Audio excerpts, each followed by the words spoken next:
A very good day, doctor. My name is Madan Raj. My metric number is 264172. Today, I'm going to present about internal audit maturity level in public sector.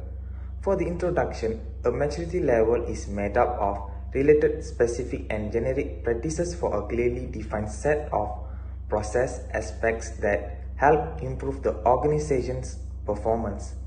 The maturity level of an organization can be used to characterize its effectiveness. One of the main points of internal audit maturity level is public sector revolution in internal auditing. Several public sector revolution programs were already launched with the aim of maintaining effective governance and strengthen accountability of public agency. For example, recently the implementation of IPSAS, previously it was MPSAS. In Malaysia, the development program key objectives are to make sure better services and as a result, more transparent, accountable and decision-making procedures in government bodies. Moving to the next point, weaknesses in the public sector maturity level internal auditing. There seems to be a high percentage of certain organizations where internal audit units are unable to function effectively due to a severe staff shortage and employee lacking in appropriate audit skills in public sector. Malaysia as well as other growing nations suffer from major internal audit deficiencies such as a lack of staff, a lack of managerial support, insufficient professional development and several other issues. However, the Malaysian public sector continues to be characterized for poor governance. For example, the 1MDB fraud until today Malaysia faces economic deficits due to ineffective usage of resources. Another point that I would like to emphasize is inappropriate risk management can have a negative impact on public sector effectiveness and efficiencies as well as its continued existence. Fraud, poor governance and lack of control are all aspects that indicate the existence of a risk management. As a result, risk management is thought to be capable of improving an organization's performance and the delivery of high-quality services to the public. The primary reason for implementing risk management practices in public sector organizations is to encourage them to deliver high performance and be much flexible to the public. Hello everyone, my name is Ajit Sanasagovan. Our metric is 265085. Today I'll be talking about the factors determining the effectiveness of internal auditing. There are two journal articles that have been researched regarding this topic. One is by Kirama and Norji and one is by Zulkifli Baharuddin. So therefore, as a conclusion there, we can see that there are four main topic factors that determine the effectiveness of internal auditing. The first is the working environment, which is, for example, the internal auditor being praised or recognized for his service in the organization can lead to an effectiveness in their internal auditing. Second is auditors' independence. This leads to the freedom for auditors to perform their tasks without interference from other parties in the organization. Therefore, they have full power to do their jobs according to their desire. Second is auditors' competency. This refers to the ability to perform a job based on their educational level and experience. Auditors' competency can contribute to auditors performing a systematic and disciplined audit approach that can lead to an effectiveness of internal auditing. The fourth is a management support to the roles of internal auditing. The success of internal auditing depends solely on the strengths of the management's support for their auditing process. This is because the management has to accept that the auditor's auditing process is as crucial as any other process in an organization. That's all from me. The next topic. Next subtopic is the benefits of having internal auditing effectiveness. By having an effective internal audit function, it can benefit the organization in four important processes. The first is learning, which educates staff on how they do their work properly. Second is motivation. The auditing also leads to improvement of performance in an organization. Third is deterrence. Knowing that there's consequences of the action, employees will stick to the law and do their work properly instead of involving in fraud. Third is process improvements. Internal audit can also ensure the right things are done in the right way. The improvement in audit function not only improves the operations in the organization, but also increase the whole local government's responsibility because effective auditing can be regarded as an important part of a new public management to help improve the public responsibility of a local staff and the accountability of the local government as a whole. The next subtopic is the internal audit capability model. This research is done by Norain Zakia Muhammad Yusuf, Hasna Harun, and Isha Ismail. And the title of this article is the Internal Audit Capability Level, primarily study of federal and state statutory body in Malaysian public sector organizations. This model is used to determine the effectiveness of an internal auditing in an organization. This model was developed in response to a recommendation by the public sector community to heighten the importance of internal auditing public sector organization.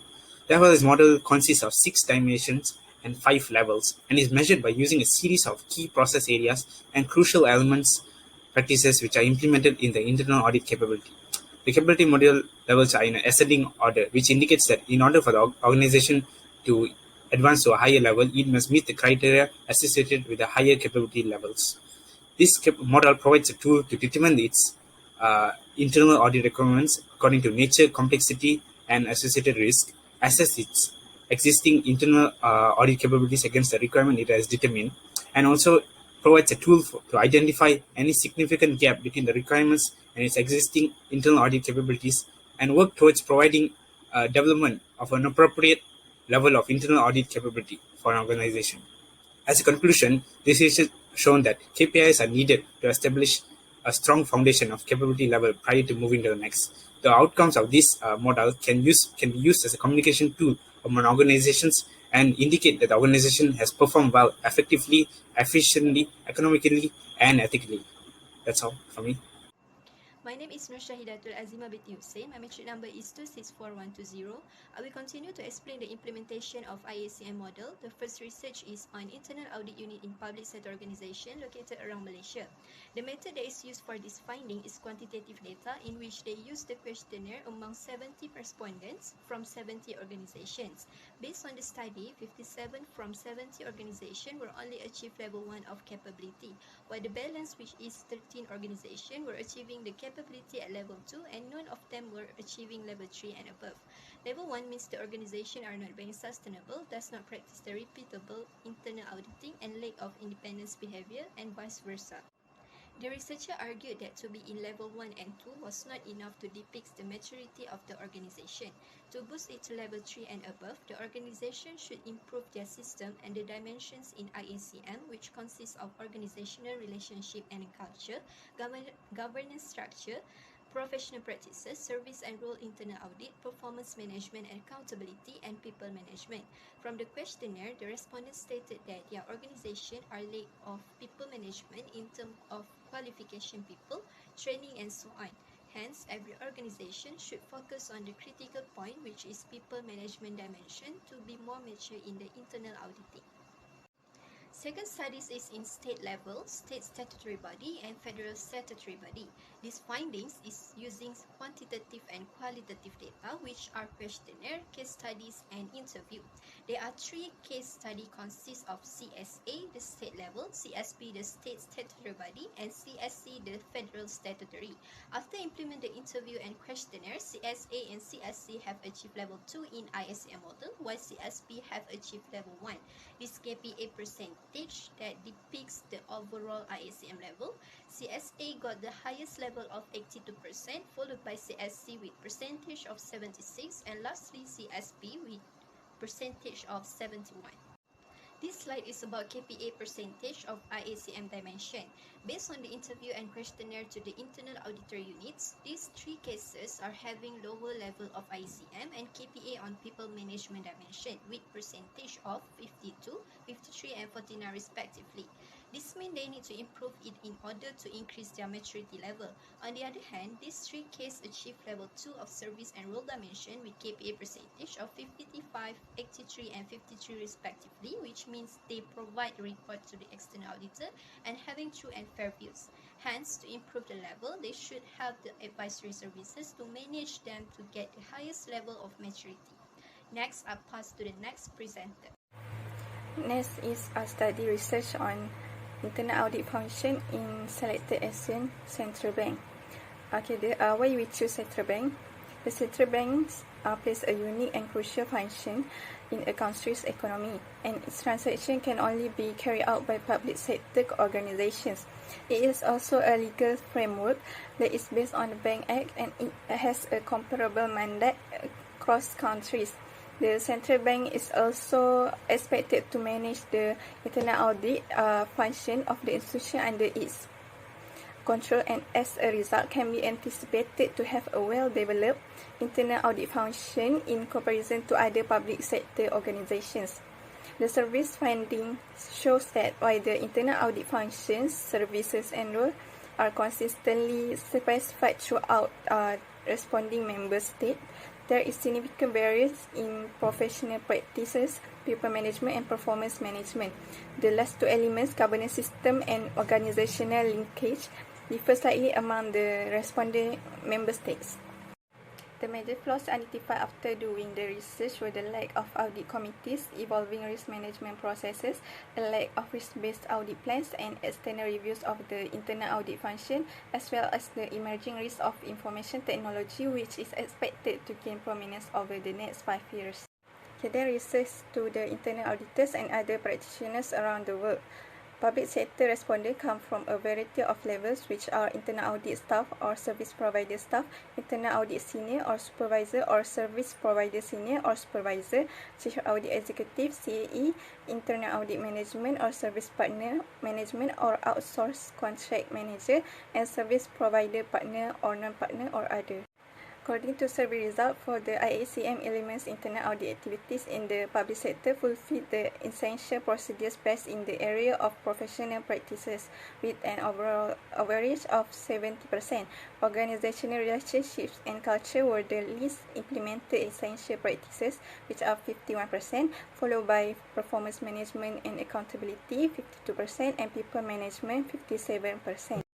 For the level of capability, majority of the internal audit activities were located at level 2, infrastructure 62%, whereas the second largest group of internal audit activities was found at level 1, initial 34%. Internal audit activities at level 1, initial are unlikely to be sustained since they lack institutional capacity and infrastructure. In the public sector, less than 5% of all internal audit activities were at higher capability levels. For conclusion, some of the other internal audit elements, such as professional practices, may be more challenging to adopt. External environmental and internal organizational factors, particularly organizational leadership, may have a greater impact on them, because public sector organizations are often subjected to more institutional and political constraints than business or private sector organizations. Implementing essential practices in those other elements may be more difficult.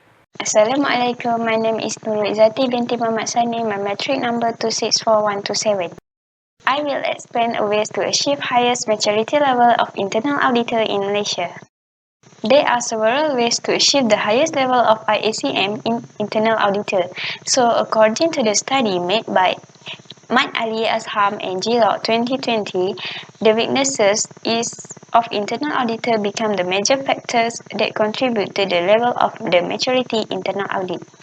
Hence, the study suggested that the internal audit in federal, state, and local state should be given an opportunity to carry out the role within an internal audit field, such as streamline the work process, create a new business, and manage all the risks faced by the organization. Also, in the interviews, one of the internal auditors hoped that the organization give them a role to provide consultative service in the public sectors. It is because the internal audit is very important in an organization, so as it will become a measurement for the future outcomes, and management must be assured of every action made by the internal auditor. In addition to that, the management also encouraged to move to a low-risk business activity, as it will reduce the cost of allocated fund. In this case, the internal auditor plays a big role managing the risk in the public sectors. And the top management also must create an added value to monitor the effectiveness of the organization. By this way, they can achieve the highest level of maturity internal auditor in Malaysia. Next is a support for IACM. Another study made by Azhamad Ali, Hisham Salamat, G-Log, and Tech Young 2010 to achieve the maximum maturity level, the internal auditor must get a support from every organization in public sector. First, the support is from the organizational head, which is the role played by the management in the public sector is important in order to meet the fully effective and functioning in audit unit. It said the internal audit can function well because of the guidance from the top management. Every management is highly encouraged to understand the importance of internal audit to an organization and ensure that there are sufficient personnel audits. Next is audit monitoring body. The study also revealed that 70% out of 20 state local governments of Malaysian auditors strongly agree that all bodies in the public sector should exist to monitor the effectiveness of internal audit. Conduct quality reviews, safeguard audit independence, and ensure the implementation of audit and rolling the task efficiently. The monitoring body also should submit the reports every week and every work done by the government agency to the external parties. Thus, the audit monitoring body will help the effectiveness of the organization, and then it will achieve the highest level of maturity IACM. Lastly is Institutes of Higher Learning. It said that Institute of Higher Learning is also part of the mechanism to support to achieve the maximum level of IACM. There are two types of supportive move from the Institute of Higher Learning. First, the auditors must claim the development of academic programs will create more skillful internal auditors and increase the profession in auditing area of the public sectors. And then another way is to offer a short courses that are suited with public sector internal audits. This is because in the state and local government, this issue is only focused on the daily services, and was made by the internal auditor, which is opposed to the national audit department that is more precise and complex. Even though this literature reviews present on variety of contexts of internal auditing, it is focused on analyzing the level of maturity in internal audit in Malaysian public sector organization. To conclude, maturity level is very important as it will lead to the effectiveness of the organization. Besides that, improvement of internal auditors should help the organization to be better in the future study in the context of maturity and effectiveness. That's all from us. Thank you.